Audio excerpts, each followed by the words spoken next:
introduce the co-founder of Second Cup, Mr. Frank O'Day. Mr. O'Day has been speaking professionally for more than 15 years. His words inspire and motivate audiences from all walks of life, and we're delighted to have him here today. Ladies and gentlemen, Mr. Frank O'Day.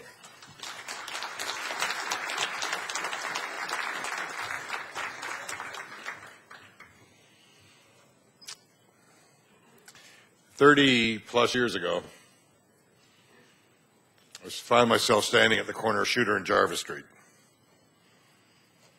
For those of you who don't know Shooter and Jarvis Street in Toronto, it's not the best part of town. If you went there today, you would find people sleeping on park benches. Everything they own would be on their back or in a shopping cart beside them. They'd be drinking out of a paper bag, and there would be needles around.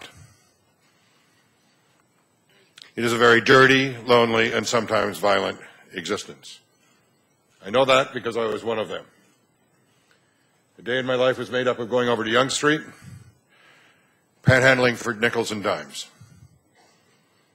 Get 99 cents and we'd get a bottle of wine. The other guys that worked the street with me, 2 other guys, we go back to the alleyway beside the flophouse in which we were living,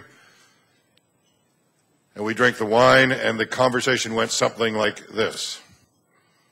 Tomorrow, I'll quit drinking. Tomorrow, I'll get a job. Tomorrow, I'll call my family. Tomorrow, tomorrow, tomorrow. Tomorrow didn't come. We'd go back and forth to Yonge Street. At the end of the day, we had to make the most important decision of the day. In the shape we were in, would we go back to Yonge Street and get 50 cents each so we could sleep in the flophouse, or would we sleep on a park bench? The rule in the flophouse was you tied your shoelaces around your ankle, otherwise the first guy up got the best pair of shoes. It was a very dirty, lonely, and sometimes violent existence.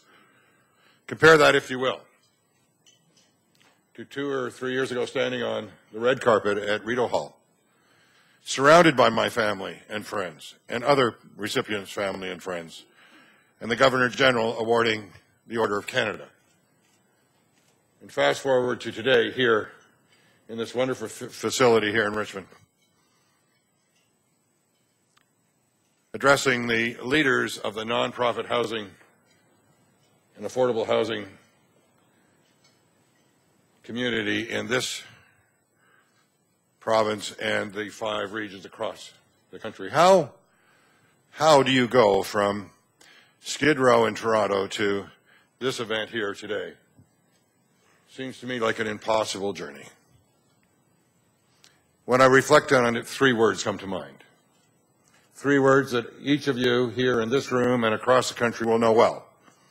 Hope, vision, and action. When I was on the street, there was very little hope. In fact, hope was a very scarce commodity. But as I sobered up, I could begin to have hope for myself, later for my community, and later for the world. Hope, vision of something better, but vision without action is simply a dream. And again, you in this room and across the country understand that. Hope, vision, action.